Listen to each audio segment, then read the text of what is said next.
Your Honor, pursuant to the sworn statement filed under Report B-2024-08847, my client witnessed the defendant, Celeste, cross onto Ostrowski property on the evening of October 14th and cause damage totaling no less than $400 to a garden retaining wall.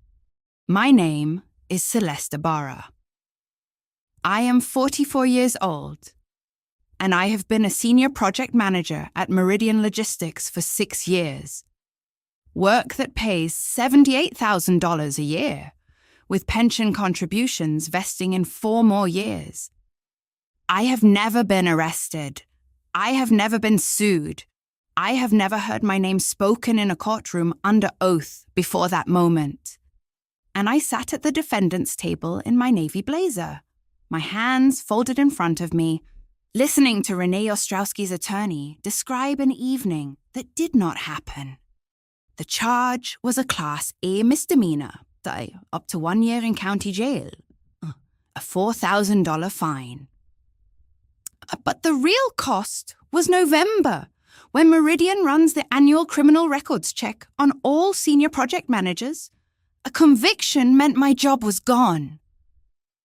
The pension I was 4 years from vesting meant nothing. And with a criminal record, I would not get another position like that one. Not at 44 years old. Not in this town. Courtroom 4B was designed by someone who had read about courtrooms, but never actually sat in one. Beige walls. Fluorescent panels humming overhead.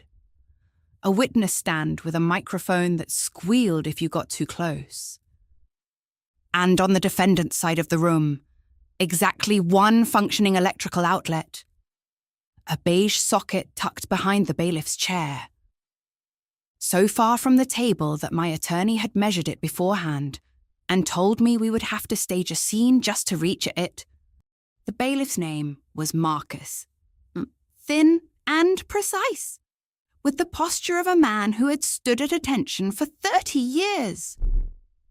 He had been watching me since I walked in at 8:15 that morning.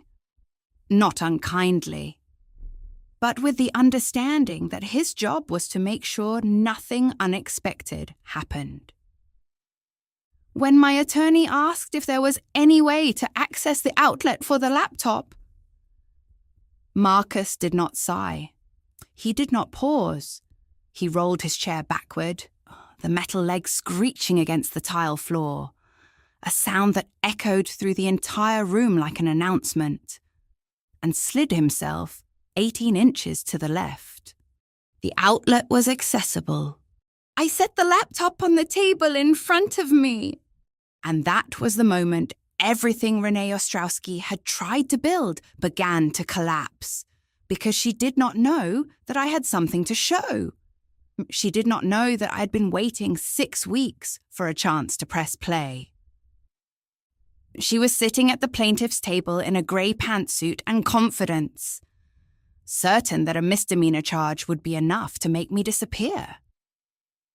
Certain that a lie, one sworn and filed, was as good as the truth. But let me back up and tell you how we got here. I have owned 1104 Alderman Court for 9 years. It is a narrow brick home with a long driveway and a front porch just large enough for 2 chairs, a small table, and the evening ritual I have kept to for all of those 9 years. 5 o'clock. Sweet tea in the blue ceramic mug my mother gave me. The real vanilla extract in the pitcher I keep by the kitchen window. Not that imitation mess. Whatever book I am reading that week, usually turned spine out so anyone passing could see it. The quiet of 5 o'clock. Before the neighborhood starts its dinner preparation, before the sprinklers come on, before the world remembers that people are supposed to be doing things. The street is lined with brick homes like mine, all built in 1987, all the same square footage, all owned by people who had chosen this particular corner of Denton County for reasons that probably made sense at the time. A couple 2 blocks down has lived there since 1989. An older man with a small dog on the corner. A family with 3 kids in the yellow house across from me. And Renee Ostrowski, 4 houses down, on the same side as me. Close enough to know my business. Far enough away that I thought I could keep some distance between us. For 8 years, I did not have a Ring camera. It did not occur to me that I would need one. The street was quiet. The understanding was that we looked out for each other's property. The kind of unspoken neighborhood agreement that nobody ever tests until someone does. In February, someone came up to my porch at 2 a.m. and took 2 packages. One was a birthday gift from my mother. A sweater I had ordered from Vermont. Cream-coloured with an intricate cable knit. The other was work supplies I needed for a logistics presentation on Monday morning. I filed a police report. The officer who came was kind, but his kindness had a tint of inevitability. He had seen this before, would see it again, and there was not much to be done except that things went missing. If you lived somewhere, people knew there was no way to see it happening. So I upgraded. The Ring camera system came with 1080p night vision capability and a 2-year cloud storage plan. It cost $214, which felt like a reasonable tax on the idea that I could at least know what was happening to my own property. I installed it on the front door frame in early March. And when I tightened the last screw, my neighbor across the street, the older man with the dog, actually laughed watching me work. "That is serious," he said, walking over to look at it. I told him I had probably gone overboard. He said, "Yeah, probably, but good for you." I did not mention it to anyone else. Putting up a camera read a certain way on a street where everyone was supposed to know everyone, and trust was supposed to be automatic. I chose not to advertise it, but by October, I had 49 days of consecutive night vision footage. And on October 14th, at 6:47 in the evening, I had something that was about to matter more than I yet understood. Renee Ostrowski was a licensed real estate agent. She worked for Baxter & Crown Realty, which meant she spent her days showing properties on streets like mine, pointing out the brickwork and the mature trees and the neighborhood character, and quietly noting in her comparables analysis that properties on Alderman Court were worth approximately $387,000. Which was exactly what my home appraised at, and exactly what other people's homes on this same street could be sold for if the market turned right.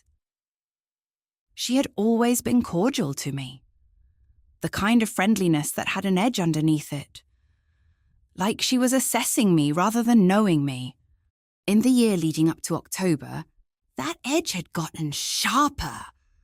Or maybe I had just finally noticed it. The first complaint came in March. Filed with the HOA about a trash bin I had left, out a day past collection. The second came in June, about fence stain that had allegedly drifted onto the property line, though I had not used any stain and had not stained my fence. The third was noise. Filed in August on a Sunday morning when I had been at Cornerstone Baptist Church the entire time. The fourth came in late September, about a rosebush that she claimed was encroaching on her side of the property line. And this one, I did not respond to immediately, because I was tired of responding, and I was trying to believe that if I did not respond, the thing would stop. It did not stop. Renee had not come to my doors to discuss any of these. She had filed them. She had documented them. She was building something. But I still did not fully understand what. Until October 14th at 6:47 in the evening. I was walking out to my car to retrieve a grocery bag I had left in the back seat.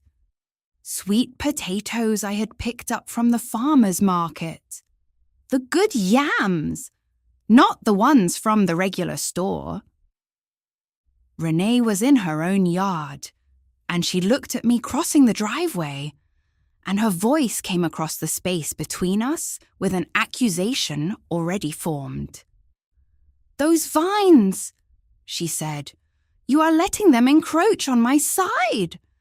The vines in question were climbing the fence line, growing exactly where they had grown for 9 years, not doing anything differently than they had done the day before. But the way she said it was not about vines. It was about me, about the fact that I was still here, still existing on a street where her presence was supposed to carry more weight. I stopped walking. I did not argue. I said quietly, "I am going to go inside now, Renee." She had her phone out, screen lit, camera facing me, and she was gesturing as she talked, her arm lifting in a way that was emphatic and sharp, and her elbow clipped the terracotta border of her own garden bed, the one that separated her property from the driveway. The thing broke. The clay piece shattered against the ground. She looked at the phone in her hand.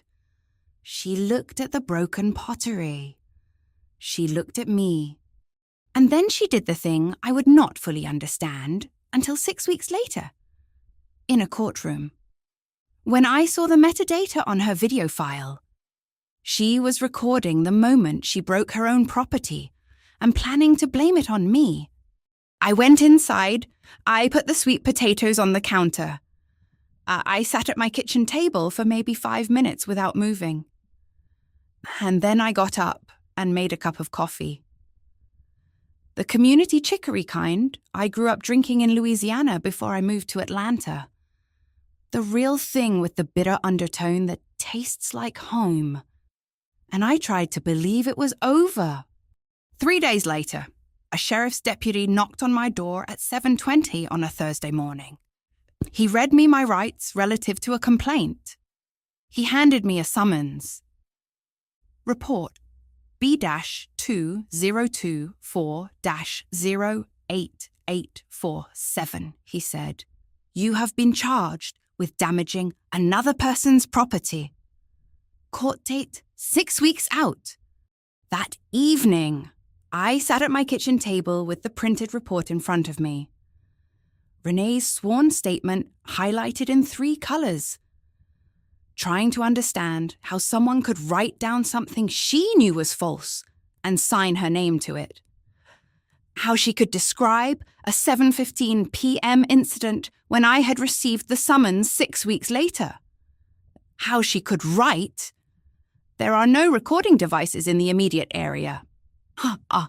When the camera she was staring at while she broke her own garden was mounted directly above my front door. I called Deja that afternoon, my best friend since college, a notary public and paralegal who had spent enough time in courtrooms that she knew people who knew people. I called my mother that evening. She was quiet for a long time, and then she said, "We are going to fight this."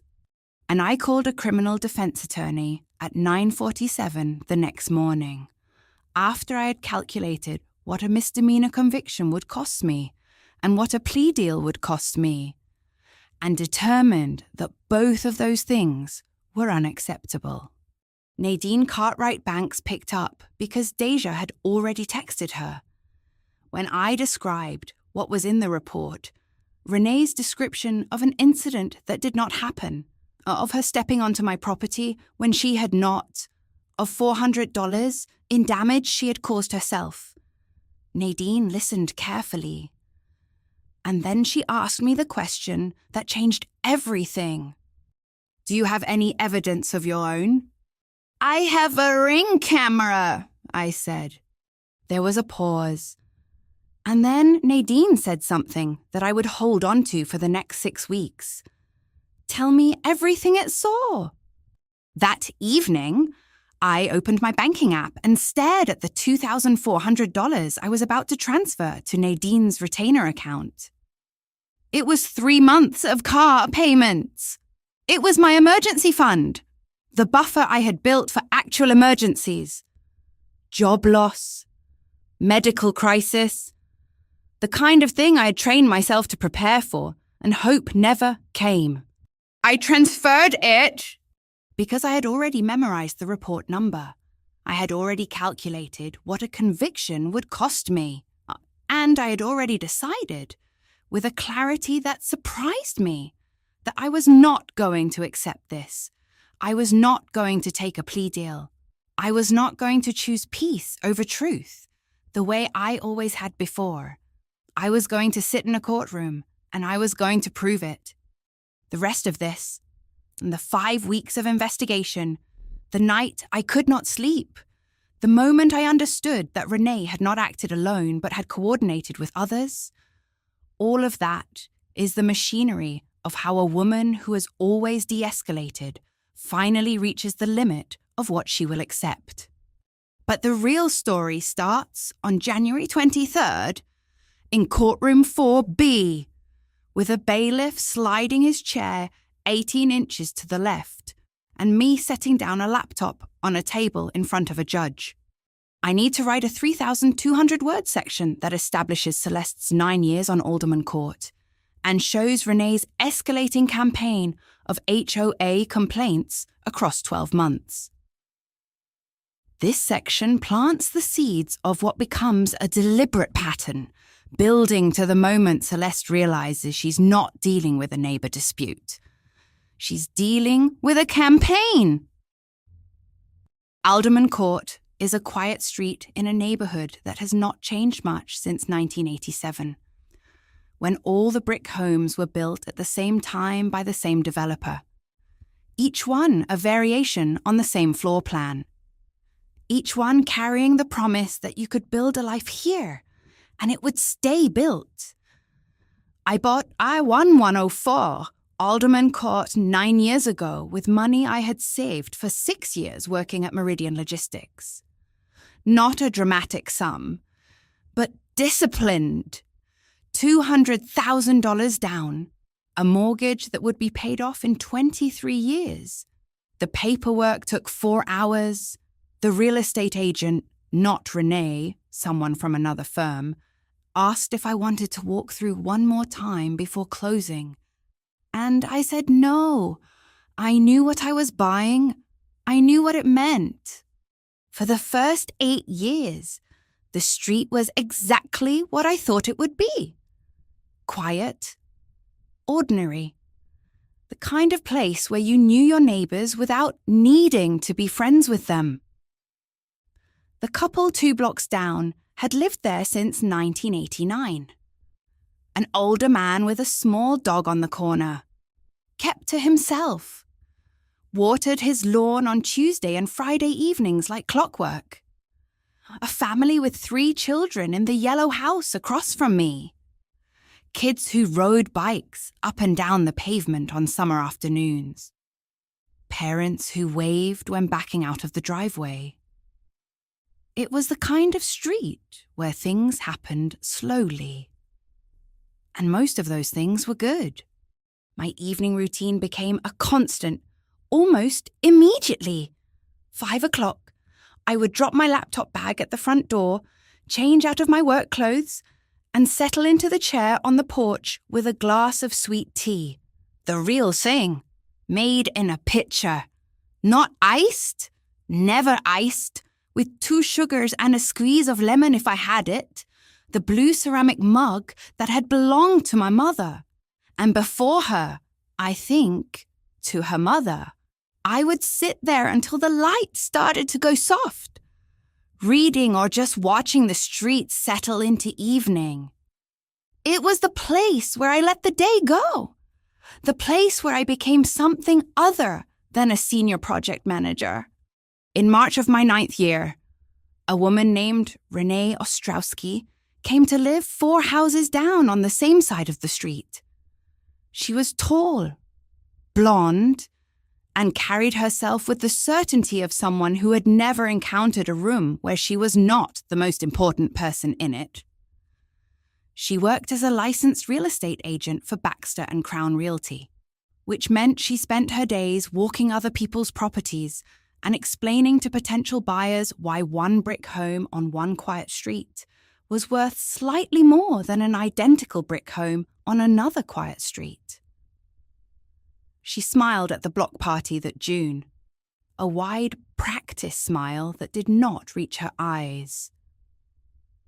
She knew how to do the neighbour dance, the comment about the weather, the question about how long I'd lived on the street, the way she positioned herself so that she could look at my house while seeming to look at me. I was not worried about her. I had learned over 9 years that neighbours come and go. Most of them are just trying to live their lives. I did not notice, at first, that she was learning my schedule. The Ring camera came after the porch piracy in February. 2 packages taken at 2 a.m, and the decision that $214 for a night vision system was a reasonable price for the knowledge that I could see what happened to my own property. I mounted it above the front door in early March, right at eye level. A black housing with a small lens that caught the afternoon light. When my neighbour across the street teased me about it. "That is serious," he said, laughing. I told him I had probably gone overboard. He said, "Yeah, probably, but good for you." I did not mention it to anyone else. There seemed to be something about admitting that you did not trust the street, even if you had paid money to verify that it was trustworthy. So the camera stayed between me and the person who happened to notice it. Within 2 weeks, the first HOA complaint arrived, slid under my door in a manila envelope. Someone, unnamed, as they always were, had reported that a trash bin had been left out past the collection day. The notice came from the HOA president, a woman I had never met. In language that was polite and firm, it was March 25th. I had left the bin out on March 26th because I had miscalculated the pickup schedule. I brought it in. I thought nothing of it. These things happened. People filed complaints. It was how neighbourhoods maintained themselves. 3 months passed. Summer came. The light on the porch lasted until almost 9 o'clock, and I spent those long evenings reading through the logistics reports that Meridian sometimes required outside of work hours. Not because I was asked, but because understanding the details made the work better, more precise. Renee was often outside in those months. I would see her in her own yard, or walking down the block, or standing in her driveway with a potential buyer, pointing out the mature trees and the brickwork and the way the properties held their value. She had shown her list to me once at the block party, without my asking. 3 homes on Alderman Court that she represented, comparables for pricing analysis. The appraised values were all between $375,000 and $389,000. Mine was listed at $387,000. I remember thinking it was strange that she would share that with me, as if the number was something I should care about. In late June, another complaint arrived. Someone had reported that fence stain had migrated onto the property line. The notice was from the same HOA president, the same polite and firm language. I had not stained my fence. I had not stained anything.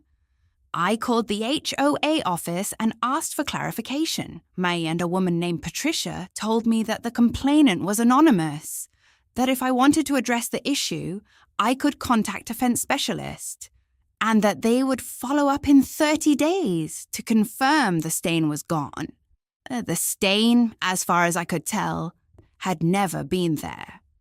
But I called a fence company and had them come assess the situation. They found no stain. I filed a report with the HOA saying the report was unfounded. Nothing changed. The complaint stayed in the file. By August, I was beginning to notice the pattern, though I was still telling myself that what I was noticing was coincidence, not intention. The third complaint came on a Sunday morning in the second week of August. While I was at Cornerstone Baptist Church, where I had been a member since moving to Atlanta, and where Pastor Yvonne Gals had been preaching for the last 6 years.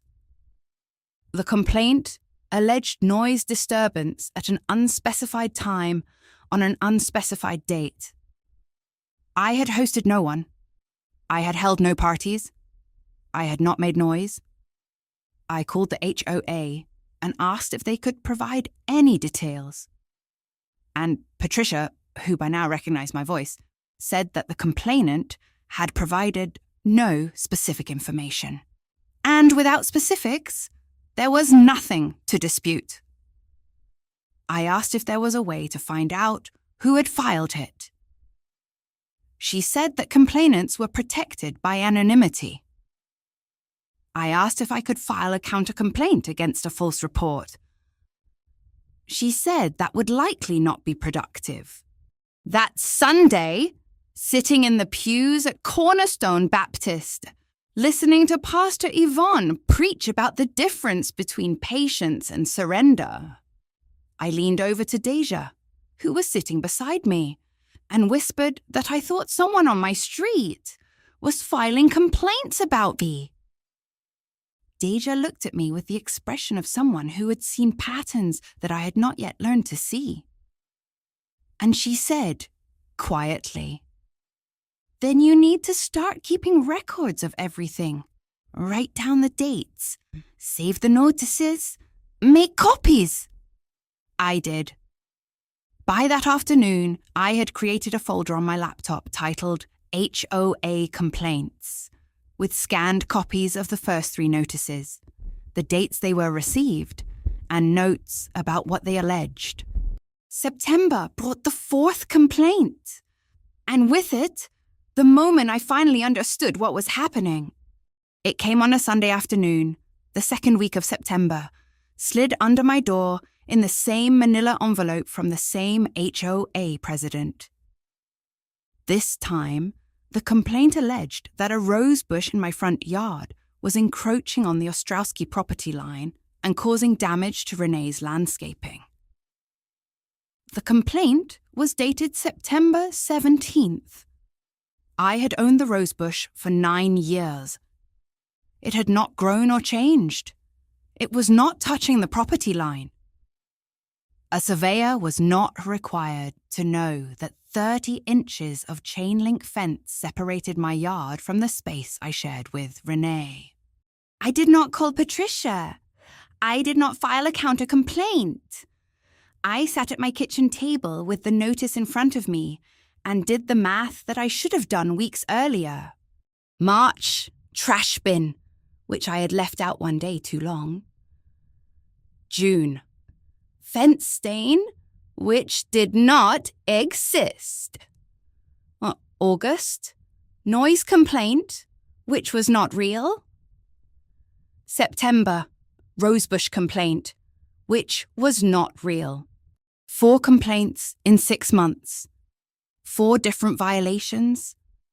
All but the first completely invented, all filed while I was not home, or while I could not defend myself, or while I was at church.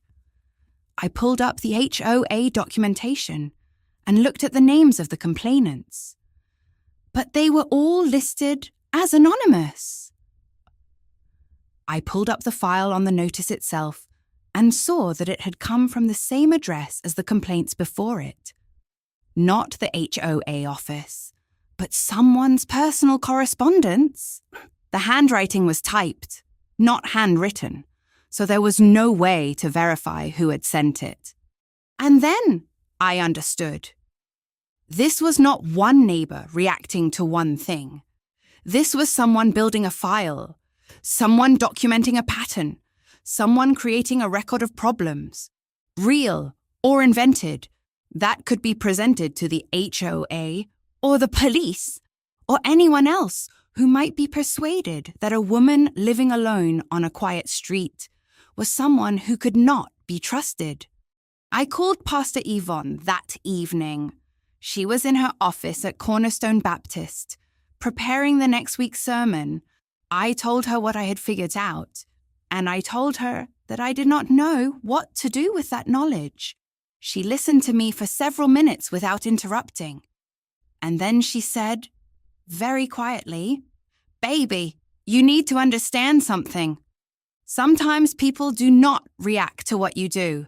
They react to who you are. And sometimes the only response to that is to be very careful about who you let close enough to see you react to them." I understood what she meant, but I did not want to believe it. 2 weeks later, in early October, I sat on my porch in the fading light with my sweet tea and my book and the Ring camera blinking green above the doorframe, and I realized that I had been de-escalating a conflict that the other person had never agreed to de-escalate.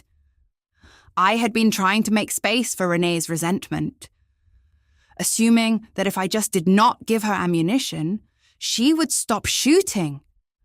But ammunition, I was learning, could be invented.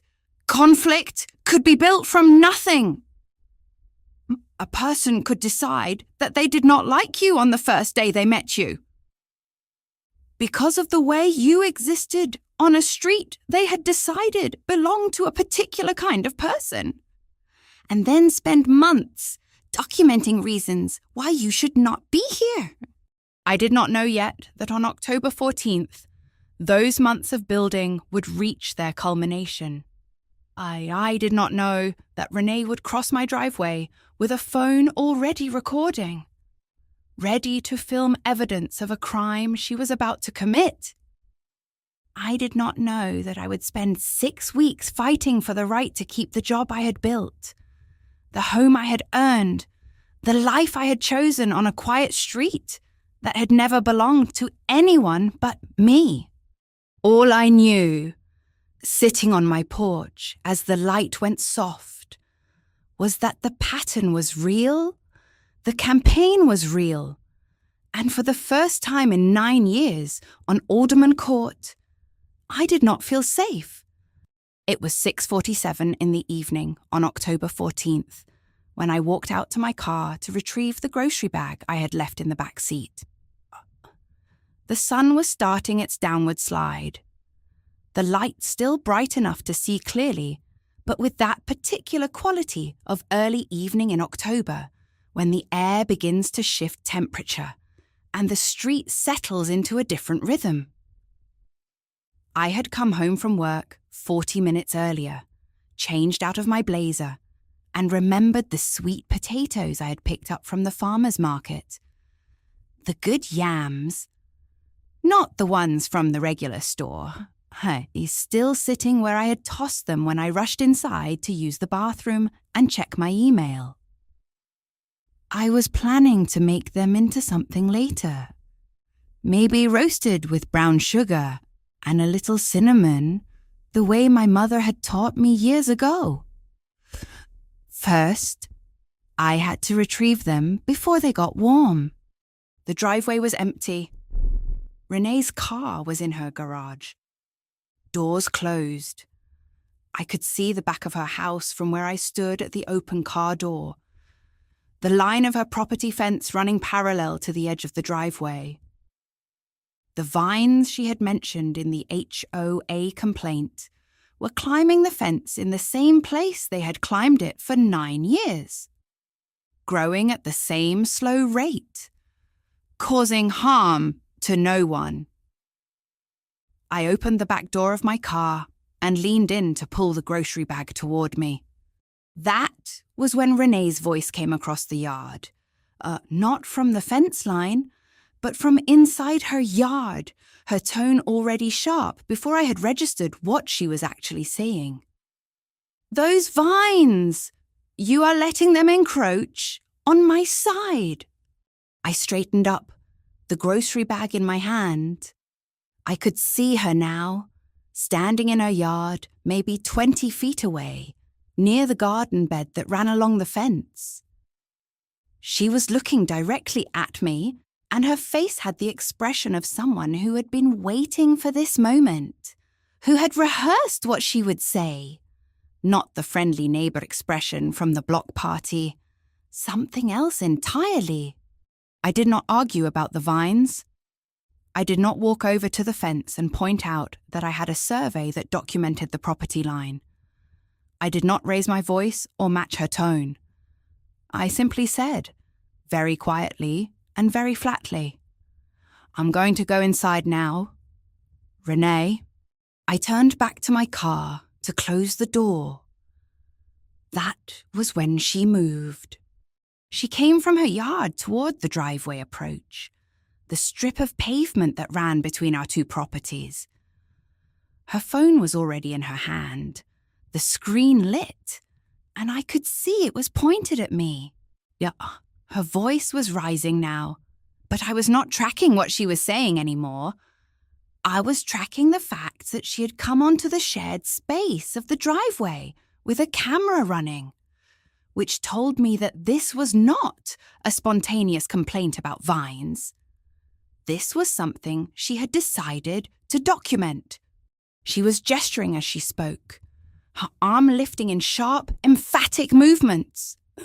Her voice carrying the kind of indignation that does not match the thing being complained about. And as her arm came up for emphasis, a gesture meant to point at the vines, or at me, or at the general offence of my existence on this street. Her elbow clipped the terracotta border piece of her own garden bed. The pottery broke. It was a small piece, a decorative border. But it shattered against the ground with a sound that was distinct and definite. The ceramic hitting the pavement and fracturing. It happened in less than a second. Her arm made contact. The piece fell. The piece broke. Renee saw it happen. She looked at the broken pottery. She looked at me, and she looked back at her phone, which was still recording. I watched her understand, in that moment, that she had an opportunity. I set the grocery bag down on the pavement beside my car. I did not look at her again. I did not say anything else. I closed the back door of the car with a soft click and walked toward my front door. My heart was beating faster than I expected it to be, not from fear, but from the realization of what I had just witnessed. A neighbor breaking her own property while recording a video of me, and understanding with absolute clarity that she was about to claim I had broken it. I was not surprised by the accusation. I was surprised by the precision of it, by the calculation, by the phone already in her hand, screen already lit, the moment already being documented from her angle. This was not improvisation. This was intention. This was someone who had spent the last 6 months filing complaints and building a pattern, and had decided that this evening would be where that pattern culminated in something official. I went inside and closed the door. The house was cool and quiet. I could hear the street settling into evening, a car passing 2 blocks over, the sprinkler system coming on in someone's yard. The ordinary sounds of 5 o'clock turning into 6, and then 6 into 7. I set the grocery bag on the kitchen counter and left the sweet potatoes in the sink to wash later. I did not turn on the lights. I sat at the kitchen table and placed my phone face up in front of me, screen dark, waiting for Renee to call. She did not call. I thought about walking back outside and asking her directly what she planned to do with that video. And I thought about calling Deja and telling her what had happened, though I was not yet sure what exactly had happened or what it meant. I thought about the broken pottery and the careful way Renee had looked at her phone, as if she was already narrating the story to someone else. Someone who was not me. Someone who might be persuaded that I had done something I had not done. For 45 minutes. I sat at that table. The light outside the kitchen window began to fade. The ordinary became strange. The sound of a car door closing 2 houses down seemed significant. The way the evening light hit the kitchen counter seemed like it might matter later. My phone did not light up. Renee did not call to explain what had happened, or to apologize for the broken pottery, or to acknowledge that she had recorded me on her property line. She did not call because this was never about reconciliation. This was about documentation. This was about building a record of a moment that she could present to someone else and say, "Look what Celeste Ibarra did. Look what kind of neighbor she is. Look how she destroyed my property." And because I had a camera mounted above my front door, recording in 1080p night vision clarity, because I had learned in February that you cannot trust strangers with access to your property, because I had spent $214 on the idea that I deserved to know what was happening to my own home, because of all of that, I had captured 74 seconds of footage that would eventually show, in perfect detail, that the only person who had crossed the property line was Renee, and the only person who had broken anything was her. And the only deception in that moment was the one she was about to file with the police. But I did not know any of that yet. I only knew that my neighbor had just weaponized the evening against me, and that I was going to have to figure out what to do about it. I only knew that the sweet potatoes were still sitting in the sink, unwashed, and that my mother's voice from years ago was suddenly very clear in my head, saying something about the difference between being nice and being smart, and which one was going to keep me safe. I got up from the table and walked to the living room window. Renee was still outside, still holding her phone. She was looking at the screen, scrolling through what she had recorded. And then she looked toward my house. Not at the window, at the door frame, where the Ring camera was mounted. Blinking green. She saw it. I watched her see it, and I watched her understand, in the slow way that understanding sometimes arrives, that she had just made a very serious miscalculation. She went back inside her house. The door closed. The street became quiet again, and I stood there in my own living room, in the house I had owned for 9 years, in the life I had built with discipline and care, understanding that I had just been given a choice. I could let this moment pass, could choose peace, could absorb the accusation when it came and hope that it would eventually disappear. Or I could preserve the evidence of what had actually happened and wait to see what came next. I already knew which choice I was going to make. I had learned it from my mother, and from Pastor Yvonne, and from 9 years of trying to de-escalate conflicts with someone who had never agreed to de-escalate anything. I was going to wait. I was going to let Renee file whatever report she intended to file, and I was going to be ready when she did. The knock came at 7:20 in the morning on a Thursday, 3 days after I watched Renee break her own pottery and point her phone at me. I was already dressed in the blazer I had put on at 6:40. Getting ready for work. Moving through the motions of a normal day. Not yet knowing that this particular Thursday was about to cleave my life into a before and an after. I opened the door and saw a woman in a sheriff's uniform, her badge catching the early light, her hand resting near her belt, in that way that officers carry themselves when they are delivering something official, and they want you to understand the weight of it. "Celeste Ibarra?" she asked. I said yes. She introduced herself. I heard the name and then forgot it, and she said she was serving me with a summons relative to a police report filed against me.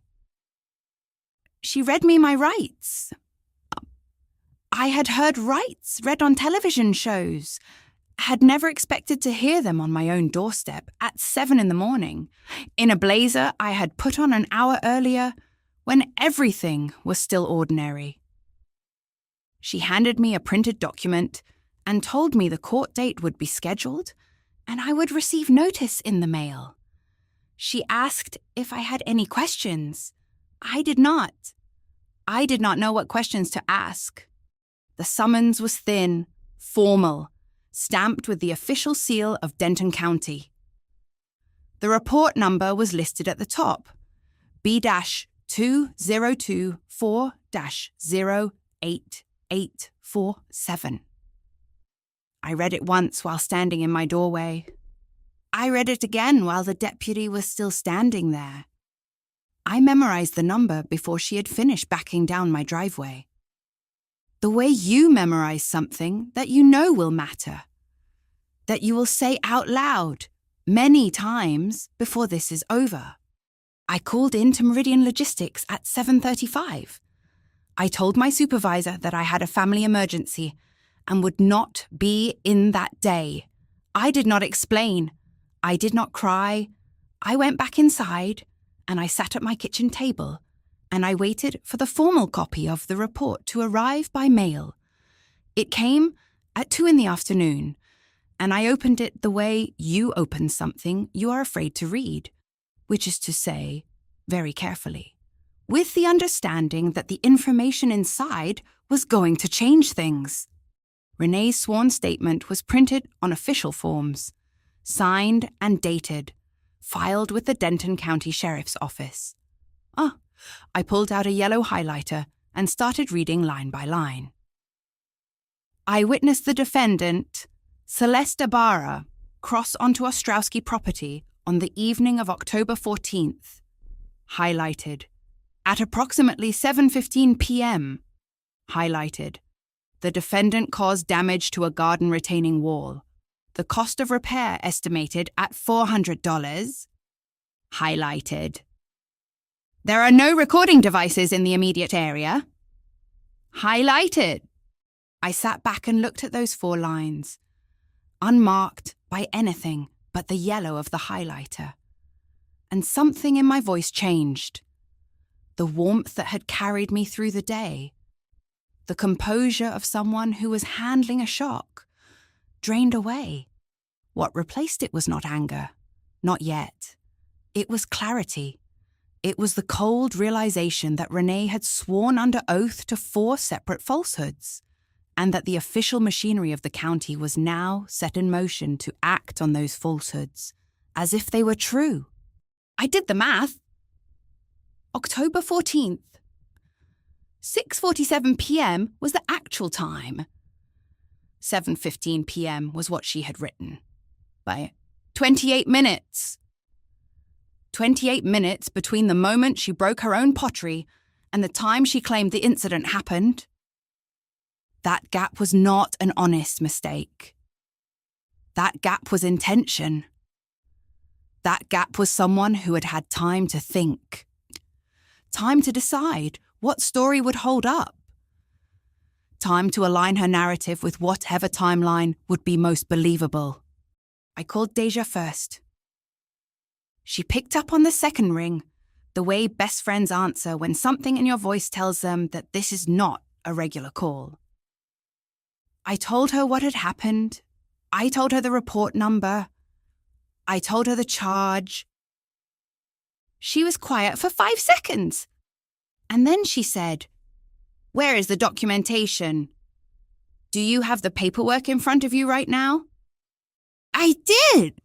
"Read me the complaint," she said. I read her Renee's sworn statement, line by line, the yellow highlighter making the lies luminous. When I finished, Deja said, "That is not what happened. I know what happened on that driveway. That is a lie." The certainty in her voice, not doubt, not hope, but certainty, was the first thing that made me believe I could survive this. I called my mother next.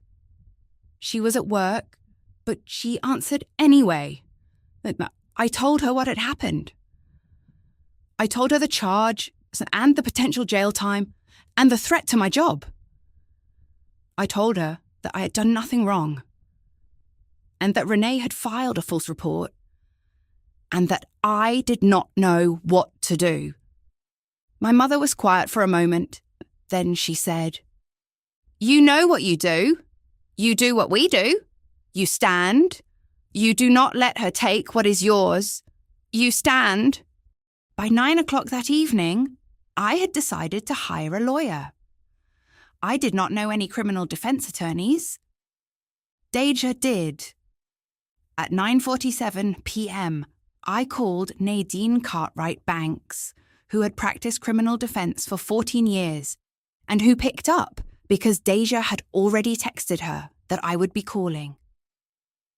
When I described the case to Nadine, the false report, the sworn statement, the charge, Nadine asked the same question she would ask me many times over the next 6 weeks. "Do you have any evidence that contradicts what is in that statement?" I told her about the ring camera. I told her about the footage.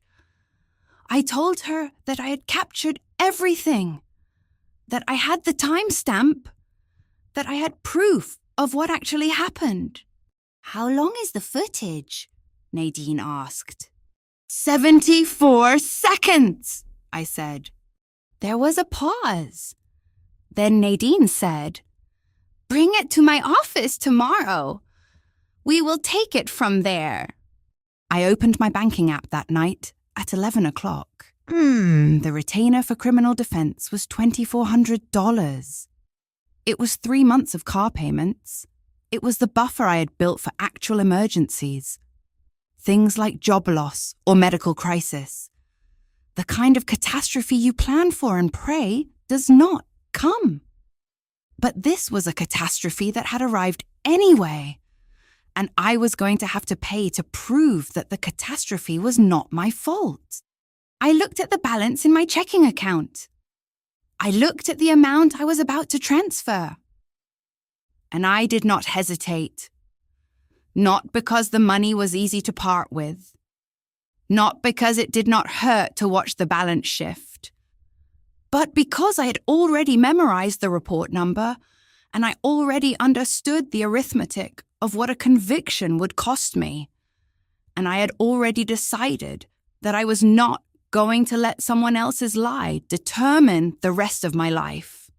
I transferred the $2,400. The transaction went through at 11 o'clock at night, and the money left my account. And the next morning, I called Nadine and told her I had the footage. I had decided to stand. I had decided to fight, and I had decided to do both of those things with my own hands. The 5 weeks between the summons and the motion to suppress were 5 weeks of sitting at my dining room table with documents spread across every surface. Some printed, some handwritten, all of them representing the architecture of what was supposed to be a simple false accusation becoming something far more complex. Nadine had given me the first direction. Gather everything. Everything meant the original ring footage, the export files, the metadata, the police report itself, copies of all 4 HOA complaints, the dates they were filed, the times they were received. It meant turning my kitchen into something between a war room and an evidence locker, which would have felt dramatic if it had not been so methodical. Deja came to the house on a Saturday afternoon in the 3rd week, after she had requested the discovery documents from the police department. The complete file on Report B-2024-08847, including witness statements, the complainant's statement, and every piece of documentation that the prosecution would use to build their case against me. She had printed everything out, organized it by date, and we spread it across the dining room table like archaeologists assembling a timeline of how a perfectly ordinary life had been reduced to official paperwork. Talk me through the witnesses, Deja said, pulling up a document on her laptop while scanning the printed statements. She was a paralegal, which meant she knew how to read legal documents the way most people read newspapers, with a practiced eye for what mattered and what was filler. Tell me who they are and where they live. I had the names from the police report. 3 people, all listed as witnesses to the incident on October 14th at approximately 7:15 p.m. I read them aloud while Deja cross-referenced them against the county records database, which she had access to through her work. She typed, scrolled, typed again. The house was quiet except for the sound of the keyboard and the occasional hum of the refrigerator. Then Deja looked up. None of these people live on your street, she said. None of them. Not even close. This one lives 2 blocks over. This one is in Parkway Heights. And this one... She scrolled again. This one doesn't appear to have a residential address listed at all. His listed address is a commercial property. I felt something shift in the room, though nothing had changed except the information we now possessed. What do you mean? I asked, though I already understood what I meant. Deja pulled up the state bar directory on her laptop without answering, because the answer was going to be more efficient than words. She typed the names, one by one. 3 witnesses. All 3 shared the same attorney. She then looked up the attorney's other clients and found the name Curtis Ostrowski, Renee's husband, listed as representing his commercial property management firm. The same attorney, the same law firm, the same person providing legal representation to my accuser's husband and to all 3 of the people who were supposedly witnesses to an incident that had happened on a street where none of them lived. This is not a neighbor dispute, Deja said, still looking at the screen. This is coordinated. I sat with that word, coordinated, and understood that everything I had thought about Renee's campaign, the 4 HOA complaints, the escalation, the broken pottery, had been only the visible part of something much larger. Renee had not acted alone. She had involved her husband. She had involved his attorney. She had involved people who did not live on my street to swear under oath that they had witnessed something they could not possibly have witnessed, because they had no vantage point, no proximity, no reason to be anywhere near Alderman Court on October 14th at 7:15 or any other time. I called Nadine that evening and told her what we had discovered. She listened without interrupting. And when I finished, she said, "This changes the strategy. We are no longer defending against an accusation. We are exposing a conspiracy. Start pulling records. We need documentation of every connection between Renee, Curtis, and these witnesses. We need to know how long this has been in the making. What followed was 5 weeks of paper trails and phone calls, and sitting in the offices of people I had never met before, but who held the keys to proving that I was telling the truth. I contacted the county records office and requested a survey map of Alderman Court, the kind of official document that would show, with precision and authority, the exact distance between my property line and the Ostrowski property line. When it arrived, I measured it 3 times, running my finger along the paper. 23 feet. That was the distance that Renee's sworn statement claimed I had crossed. That was the distance between her world and mine. I downloaded the Ring camera footage again and drove it on a thumb drive to a digital forensics technician. A woman named Patricia Chen, who had been doing this work for 12 years and who knew how to authenticate video exports in a way that would satisfy a courtroom. Patricia took the thumb drive into a back room of her office, connected it to a machine that was clearly designed for this specific purpose, and returned 2 hours later with a report. The footage was authentic. The timestamp was burned into the first frame by the camera's own processor. The metadata was intact and unaltered. The video had been recorded at 6:47 p.m. and ran for 74 seconds, and there was no way to argue that it had been edited or manipulated or staged. This was what had actually happened. I did not tell Renee that I was gathering evidence. I did not send her a message or stop by her house or give her any indications that I was documenting her lies in such meticulous detail. I simply worked. I'll work the way my mother had taught me to work, with precision and without drama, with the understanding that the evidence would speak for itself if I was patient enough to let it accumulate. But in the 4th week, something broke inside me that I had been holding together since the deputy knocked on my door.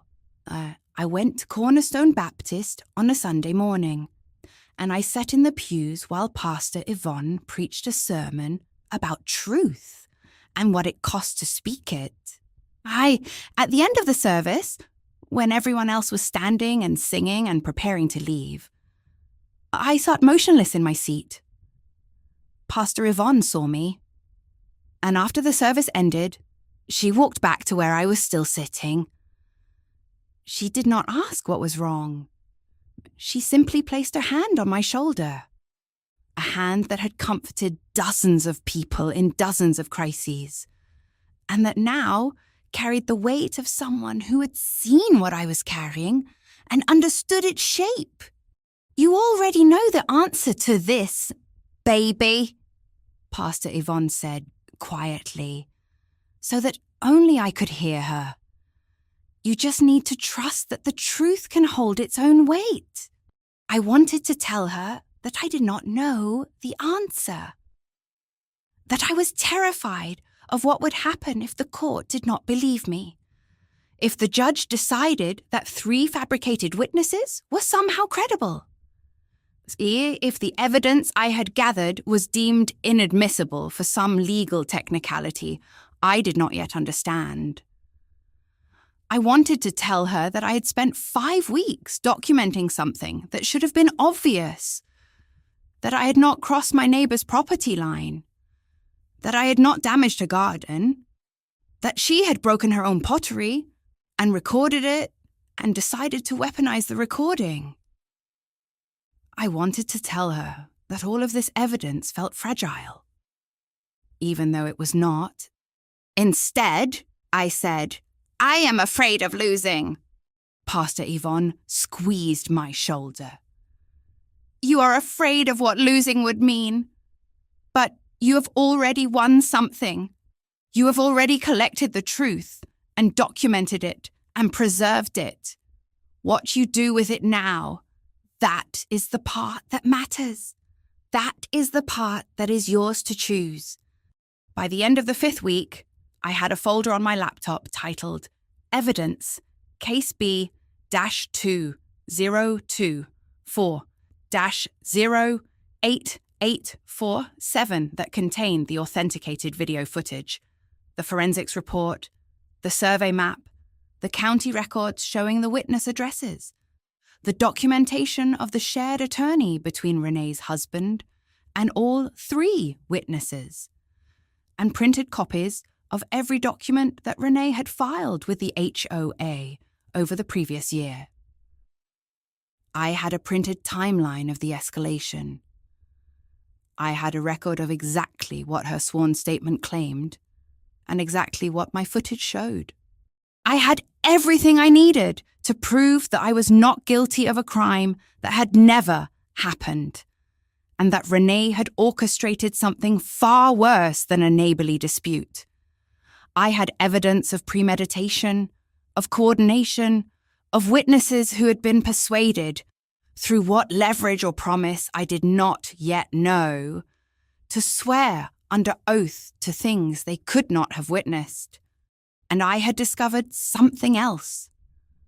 Sitting at my dining room table with Deja, and later sitting in the pews at Cornerstone Baptist.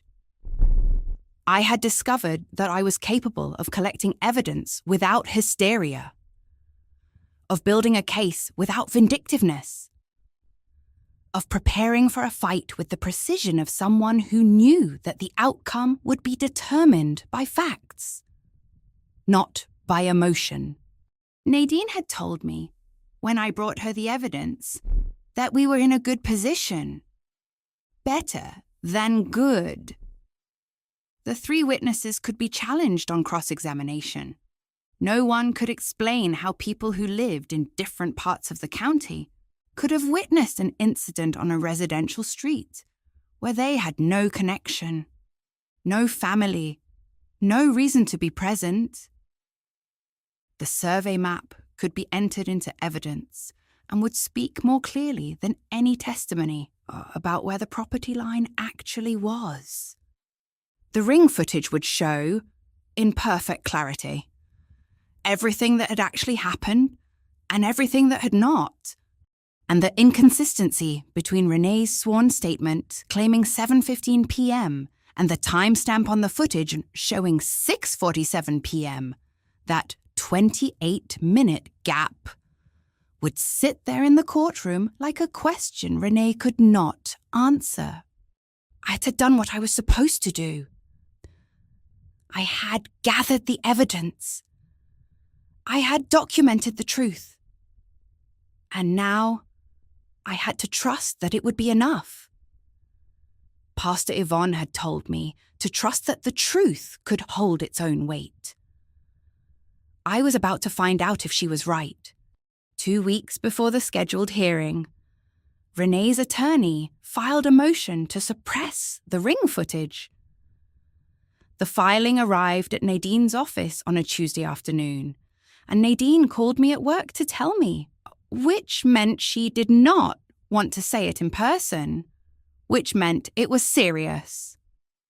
The motion argued that the chain of custody for the video could not be adequately authenticated, that there was no way to prove the footage had not been altered or edited or staged, and that without expert testimony from the camera manufacturer. The video should be excluded from evidence as unreliable. It was a smart move, the kind of move that an attorney who understood how courtrooms worked would make, and it was the kind of move that had a reasonable chance of succeeding. That evening, Nadine came to my kitchen. She sat at the table where Deja and I had spent 5 weeks building the case. And she told me, carefully, that suppression motions succeed more often than people think. And she told me that judges, when faced with a question about whether a video can be authenticated, often err on the side of caution. She told me that we needed to be ready for the possibility that the 74 seconds would never play in front of a jury. that the footage I had spent months gathering and authenticating and preserving would be deemed inadmissible. And that if that happened, I would be facing trial with nothing but my word against Renee's sworn statement and 3 witnesses who did not live on my street and could not possibly have seen what they claimed to have seen. "What does that mean for the case?" I asked her. "It means we lose," Nadine said. "Without the footage, you have no corroboration. She has a sworn statement and 3 witnesses. The judge may not believe her, but reasonable doubt is not the same as acquittal. You could be convicted." I understood the math. Renee's statement was a lie, but it was an official lie, recorded and certified, and presented to the court. My word was the truth, but truth without evidence is just a claim, and claims, without something to support them, are not enough to win in a courtroom. Nadine left my house at 9 o'clock that evening. She told me she would prepare a response to the motion, that she would do everything she could to preserve the footage as evidence, that the authentication report from the forensics technician would carry significant weight with the judge. She told me we would have a preliminary suppression hearing scheduled, and that at that hearing, she would present the certification, the chain of custody documentation that Deja had notarized, and the manufacturer's authentication from Ring servers. She told me all of this with the tone of someone who was doing her job well, and who wanted me to understand that she was taking the threat seriously. After she left, I sat in my living room in the dark.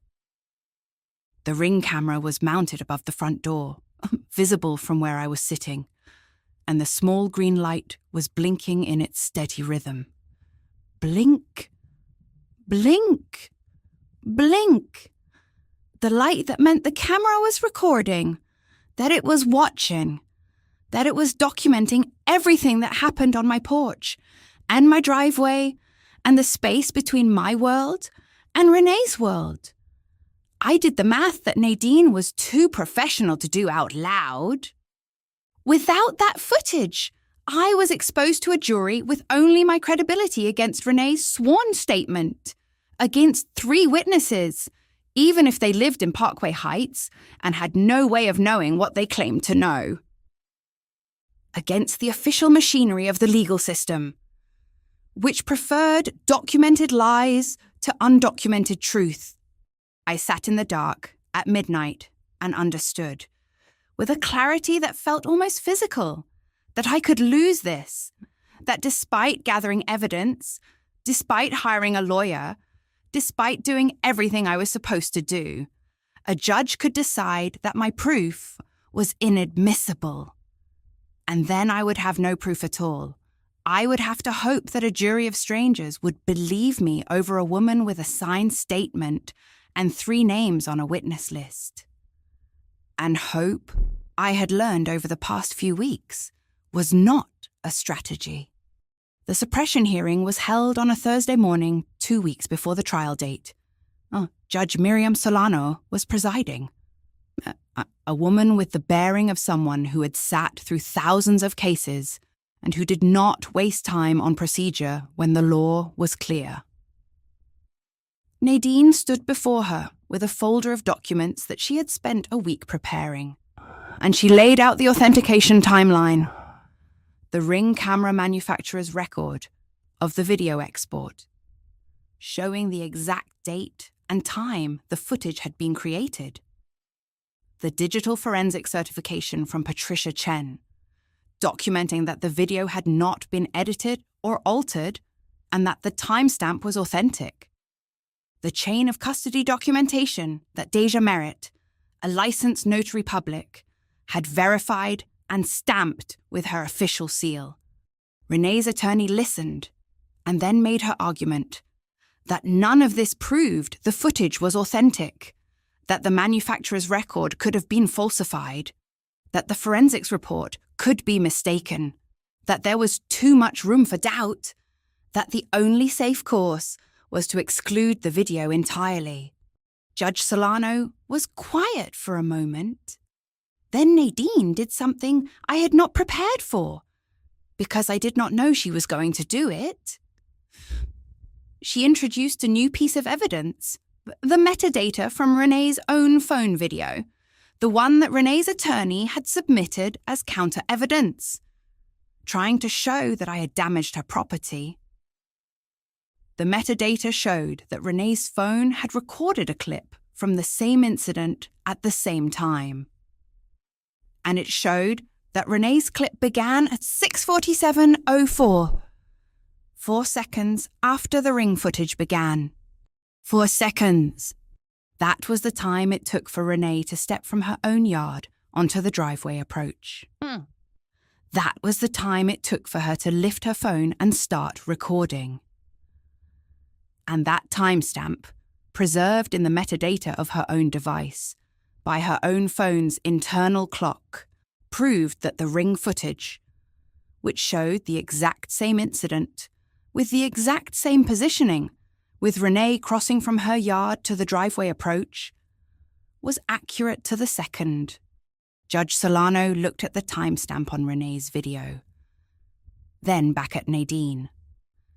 Then she looked at Renee's attorney, who had no response because the response would have been to admit that his client's own evidence had just verified the defense's evidence. The motion to suppress is denied. Judge Solano said, "The ring footage will be admitted at trial."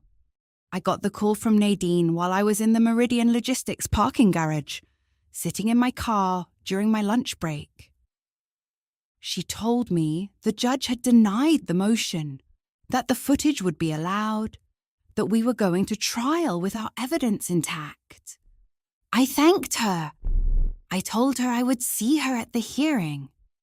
I hung up the phone, and then I sat in my car for 7 minutes. Not crying, not celebrating, not processing the victory in any way that required movement or sound.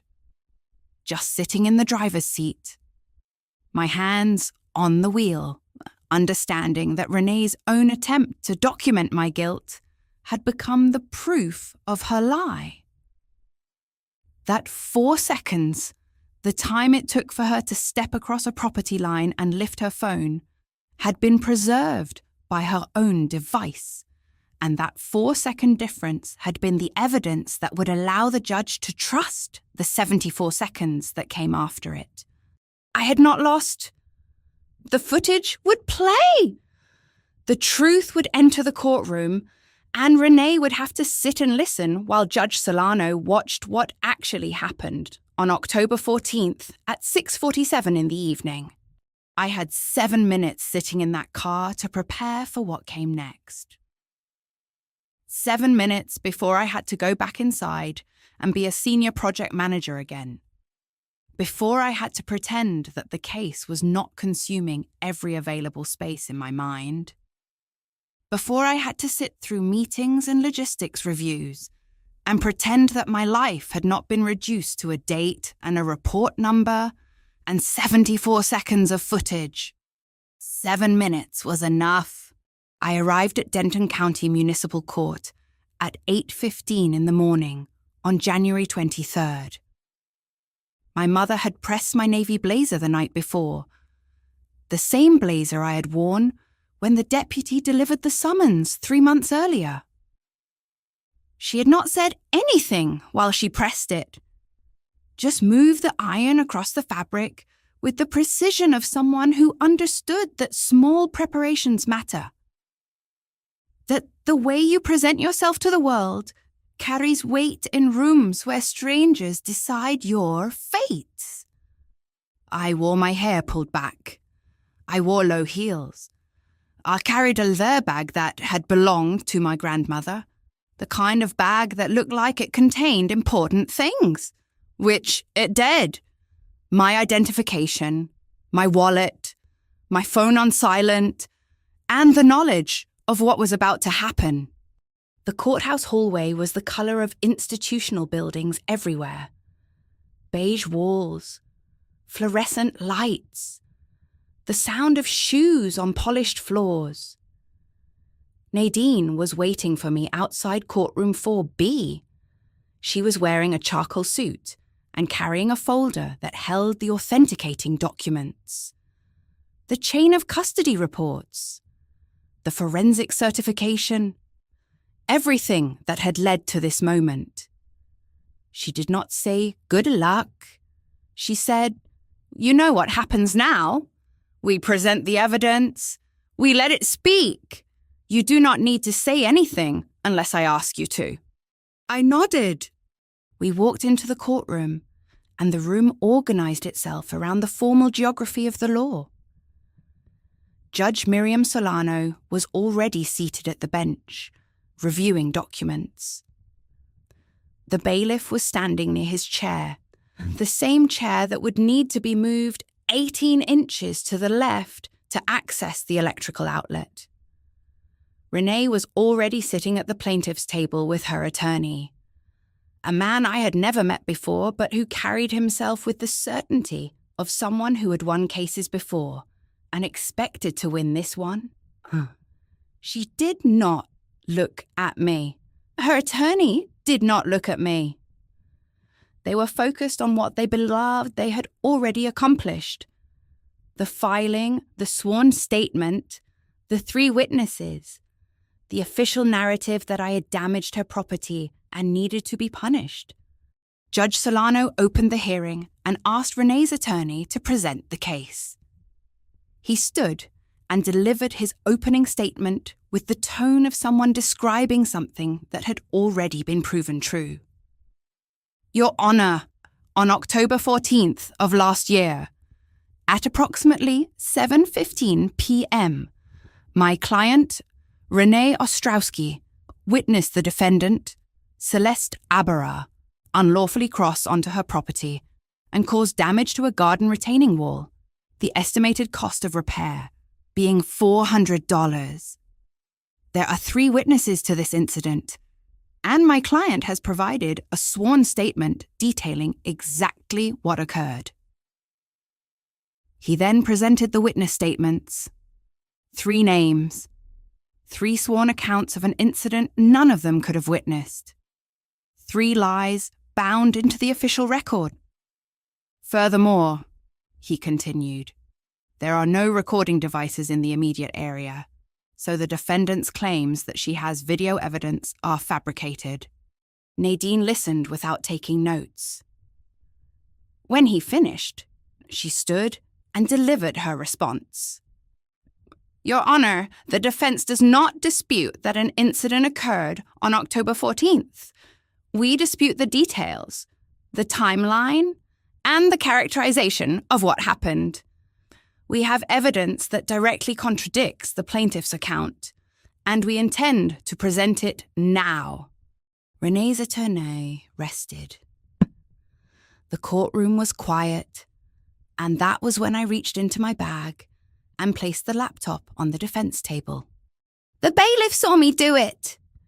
He saw the laptop and understood what was about to happen because Nadine had filed the motion to introduce it, and the judge had approved it at the suppression hearing." He stood and moved his chair, the metal leg screeching against the tile floor. That same sound I had heard in my mind 100 times over the past 3 months, and slid himself 18 inches to the left. The electrical outlet was now accessible. Nadine approached the bench with the laptop and the cables. She connected it to the electrical outlet. The screen came to life. Judge Solano leaned forward. Renee's attorney leaned back, his face beginning to show the first sign of understanding that something he had not anticipated was about to enter the courtroom. "Your Honor," Nadine said, her voice steady and measured. "The defense would like to enter into evidence the Ring doorbell footage from 1104 Alderman Court, time-stamped October 14th, 6:47 p.m., running to 6:48:14 p.m., 74 seconds. The room was quiet. And then the footage began to play. The first frame appeared on the screen, the Ring camera housing mounted above my front door, visible at eye level, mounted exactly where it had been since March, blinking its green light in the daylight. The very thing Renee had claimed did not exist. The timestamp burned into the image, 6:47 p.m. The date, October 14th. Then Renee entered the frame. She was leaving her own porch, stepping down toward the driveway. Her phone already in her hand, the screen already lit. The footage showed the driveway space with perfect clarity. The 1080p resolution and the night vision capability capturing every detail in sharp focus. The distance between her property line and the space where I was standing, 23 feet. The exact distance confirmed by the county surveyor. The exact distance that her sworn statement claimed I had crossed. She was gesturing as she moved, her voice audible on the soundtrack, though the words themselves were not clear. Her arm lifted in an emphatic gesture, the kind of movement meant to emphasize a point, meant to demonstrate something. And then her elbow clipped the terracotta border piece of her own garden bed. The clay piece fractured. It shattered against the ground in the way pottery shatters. A distinct breaking sound that the microphone on the Ring camera captured with perfect fidelity. And then Renee looked directly at the camera. She looked at the very device her sworn statement claimed did not exist.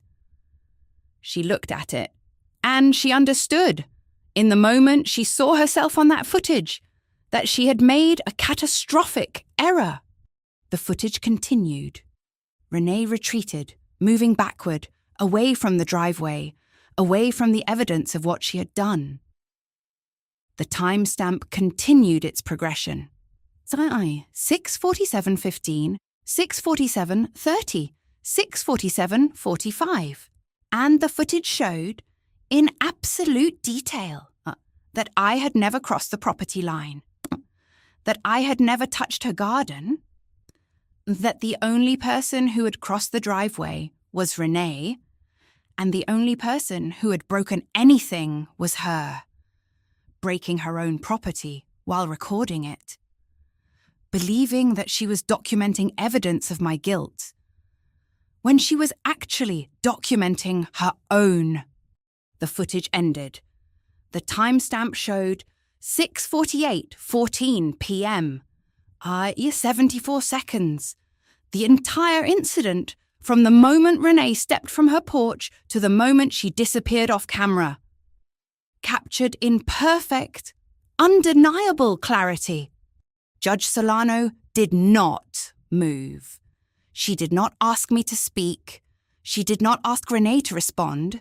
She turned to Nadine, and Nadine delivered the final blow with the precision of someone who had been preparing for this moment for months. Your Honor, Nadine said, Report B-2024-08847 states that the incident occurred at approximately 7:15 p.m. The Ring footage is timestamped 6:47 p.m. That is a 28-minute discrepancy between the plaintiff's sworn statement and the documented evidence. Furthermore, the plaintiff submitted her own phone video as counter-evidence. No, the metadata on that video shows that it begins at 6:47:04, 4 seconds after the Ring footage begins. 4 seconds is the exact amount of time it takes for someone to step from their porch onto the driveway, which is precisely what the Ring footage shows the plaintiff doing. The plaintiff's own phone video corroborates the Ring footage's timestamp and content. The plaintiff's sworn statement is demonstrably false on every material point. Judge Solano did not respond immediately. She looked at the laptop screen where the footage had paused on the moment Renee's elbow touched the pottery. She looked at Renee's attorney. Then she looked at Renee. And then she did something that signaled, more clearly than any words could have, that she understood what had just happened and what it meant. "Counsel," Judge Solano said to Renee's attorney, "approach the bench." He approached. The judge spoke to him quietly, the words not audible to the rest of the courtroom.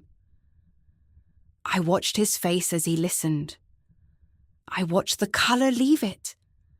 I watched him understand that the case he had prepared, the narrative he had presented, the false witnesses and the false timeline, all of it had been destroyed by 74 seconds of unedited footage and the mathematical precision of 2 timestamps that could not be reconciled. Judge Solano dismissed him. She turned to look at me, and in that look was the recognition that I had brought the truth into her courtroom, and that I had brought it on my own terms, using evidence I had gathered, documentation I had preserved, and the strategic choice I had made to sit and wait and prepare rather than panic and surrender. The case was over. It had taken 3 seconds of footage, Renee breaking her own pottery, to destroy everything she had built. But I had sat through every second of those 74 to make sure that the truth could not be questioned, could not be minimized, could not be explained away. I had won! The charge was dismissed with prejudice in under 2 minutes.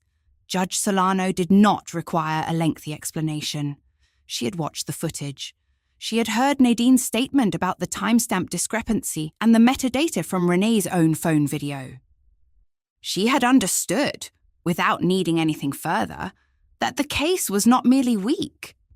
It was constructed on a foundation of documented lies. She dismissed the charge. Renee would not be able to refile it. Report B-2024-08847 was officially closed. I walked to my car alone in the Denton County Municipal Court parking garage. The space was concrete and echoing, the kind of place where sound travels farther than you expect, where your footsteps announce you. I sat in the driver's seat with the engine off, my hands on the wheel, my navy blazer still perfectly pressed, the clothes of a woman who had walked into a courtroom that morning and walked out of it vindicated. I was not crying. I was just still. I was integrating the fact that it was over, that the threat had been named and neutralized, that I had done it. My phone lit up.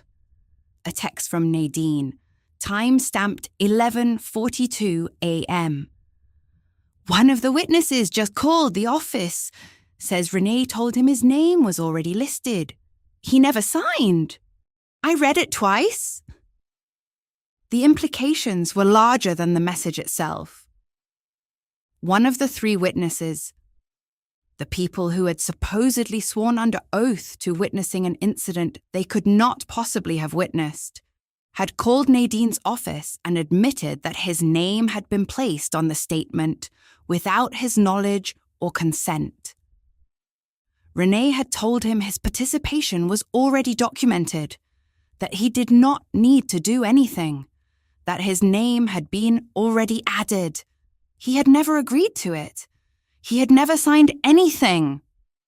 His testimony was fraudulent, fabricated by someone who had counted on him not checking, not verifying, not asking questions. I set the phone face down on the passenger seat. I started the engine, and I drove home. The porch was waiting for me exactly as I had left it that morning. The chairs, the small table, the space where evening routines happened. Deja's car was in my driveway. I could hear her laugh coming through the open kitchen window. Bright and relieved. The kind of laugh that belongs to someone who has been holding their breath and can finally exhale. I made a glass of sweet tea. Real sugar, no ice, the way it was supposed to be made, and sat down in my chair to watch the street settle into evening. The Ring camera was mounted above the front door where it had always been, the green light blinking in its steady rhythm. The thing that Renee had said did not exist. The thing that had saved me. The thing that had preserved the truth in 74 seconds of unedited footage and made it impossible for a lie to stand. Deja came out onto the porch and sat beside me. We did not talk much. We just sat, and she let me have the quiet, and the tea, and the understanding that it was over. The sun was beginning its descent, the light taking on that quality it has in late afternoon, when the day is not quite done, but it is already becoming evening. Everything felt possible again.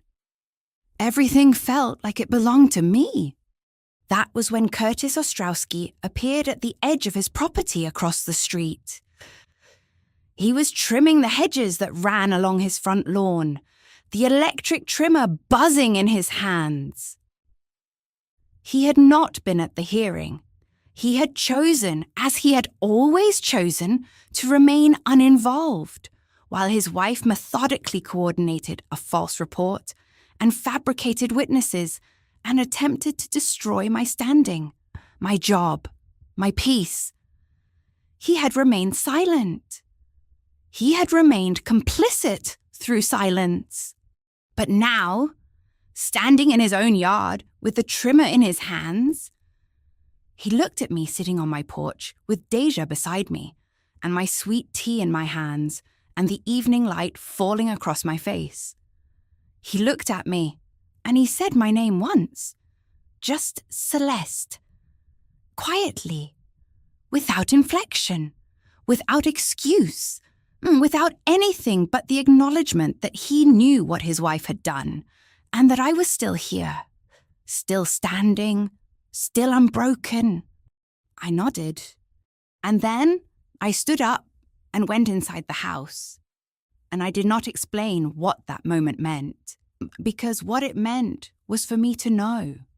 Curtis Ostrowski had to live with the knowledge that his silence, his choice to remain uninvolved, his comfortable distance from his wife's actions, had allowed her to build something that had taken months of work and tens of thousands of dollars and the threat of a year in jail to dismantle.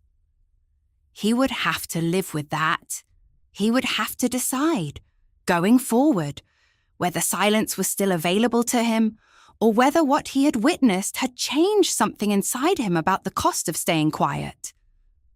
I did not need to explain it. I only needed to turn my back and go inside. They filed a report that said there were no cameras. Honey, I had already upgraded mine 8 months before they ever thought to look.